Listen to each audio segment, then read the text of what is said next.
สบายดี สวัสดีค่ะทุกคนยินดีต้อนรับเข้าสู่ช่องน้องเนงแฟมิลี่เด้อสวัสดีครับทุกคน สวัสดีครับทุกคน วันนี้งานอะไรพี่อ้วน ประกอบในไม่ใช่เขาเรียกว่าห่อไหล ประกอบไหล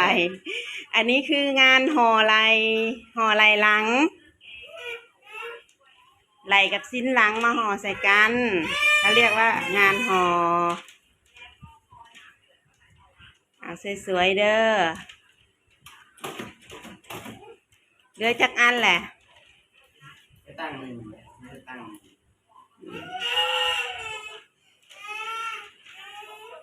สวยๆสียืดๆในหลังนะลูกอย่าโคตรลาย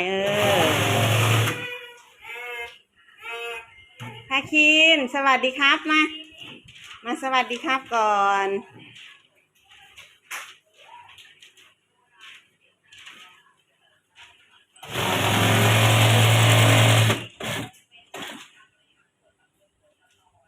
เอาเหลือ2 อันสุดท้ายแล้วเบิ่งหน้าผาน้ำเด้อ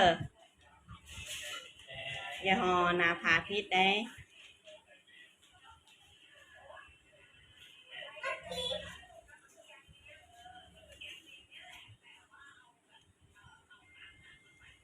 โอ้ย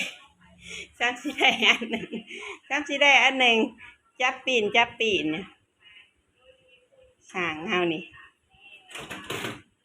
เยียบ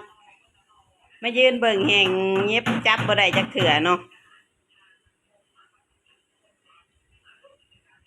กันมายืนเบิ่งนี่ซ้ำสิจับได้อันหนึ่งจับพลิกไปพลิกมาอยู่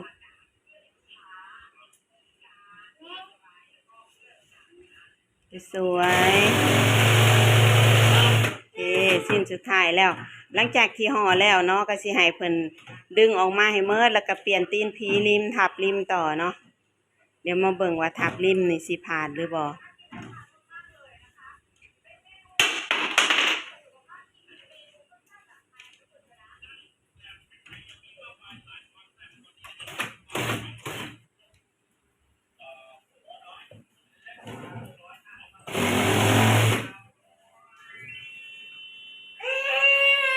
ครับผมดึงออกมาก่อนบัดนี้ห่อแล้วแหละส่วนบ่ต้องตัดเด้อบ่ต้องตัดเพราะว่าเฮายังสิเย็บต่ออยู่บ่ต้องตัด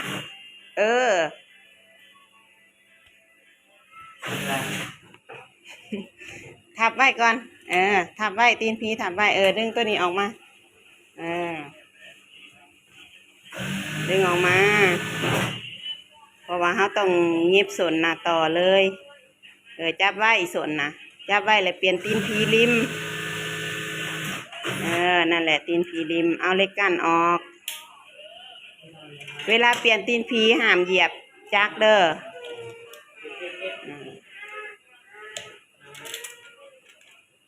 เอาตีนผีริมใส่ระวังแต่เข็มเด้อเวลาเปลี่ยนเด้อหมุนออกอีกหนอดนะหนอดมันโบวิดนะโอเคหมุนแบบนี้หมุนให้มันแน่นหมุนจนมันแน่นแล้วก็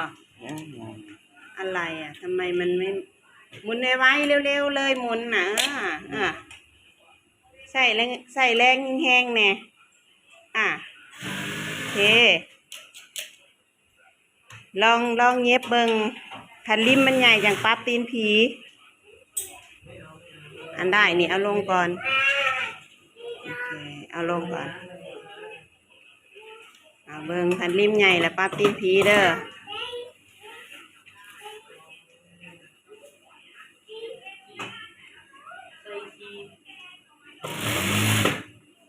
ใหญ่บ่ใหญ่ดอกเวลาเย็บนี่ห้ามดูกนี่นูนเด้อเฮาต้องเฮ็ดให้มันเรียบมันจังสวยคันดูกนูนขึ้นมาแล้วมันสิบ่สวยอย่าไป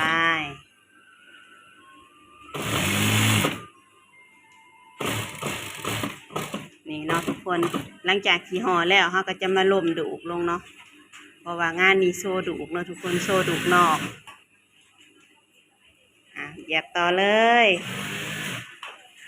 ถ้าเกิดเฮาสิ้นมือแล้วแหละพยายามจับซีไว้ๆเด้อลูกเด้อ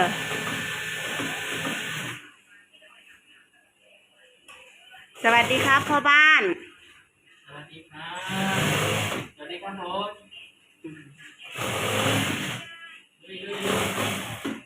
อันนี้มีจักรอยู่2 คันเนาะนิ้งกับลูกชายกะเวลานิ้งหลีดงานเนาะเพราะว่าตอนนี้นิ้งหลีดงานอยู่ก็จะให้ลูกชายมาเย็บจักรเนาะถ้าเกิดมีจักรอีกคันหนึ่งเพิ่นก็อาจสิเป็นไวกว่านี้เนาะเพราะว่าจะให้เพิ่นเย็บอย่างเดียวเลย แต่ว่าอันนี้เวลาจักรวางเลยนิ้งก็เอาจักรให้เพิ่นเย็บก่อนเนาะนิ้งก็จะมาหลีดเสียก่อน ตอนนี้เพิ่นกำลังห่อไหล่ทับไหล่อยู่เนาะทำเร็วๆนะสวยๆด้วยพยายามทำให้สวย เพราะว่าอันนี้มันจะเป็นงานที่ว่าเนียบแน่เนาะงานลายดอก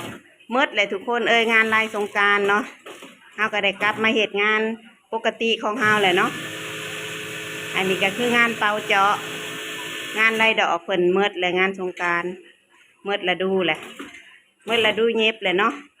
ตอนนี้เฮาได้มาเย็บงานกระเป๋าเจาะพาคินครับสวัสดีครับลูกสวัสดีครับมือนีบสอได้มือนีเล่นอยู่หัว กางเกงไม่ใส่อันเย็บเดี๋ยวแม่รีดงานก่อนเดี๋ยวจะหน่อยแม่หาข้าวมาให้กินหิวหรือยังยังบ่หิวปานใดถ้ายังบ่หิวกันลุยงานเลยงานสิเอาได้มือแรงนี่ถ้าไม่เสร็จเร็วๆอันนี้เป็นงานออเดอร์เนาะโอเคเดี๋ยวนิ้งจะไปรีดเสียต่ออยู่ปะจักให้เพิ่นเย็บก่อนให้เพิ่นเย็บที่ว่ามันนั่นเย็บตรงไปก่อนเนาะเอามือปิดไว้เริ่มอยากไปแล้วไปใส่กางเกงใส่รองเท้าไปใส่กางเกงใส่รองเท้านะโอ้น้องสา เริ่มกวนแล้วไปเรียกพี่ไปให้พี่พาไปพี่เสร็จยังให้พี่เสร็จแล้วลูกพี่เสร็จแล้วให้พี่พาไปนะ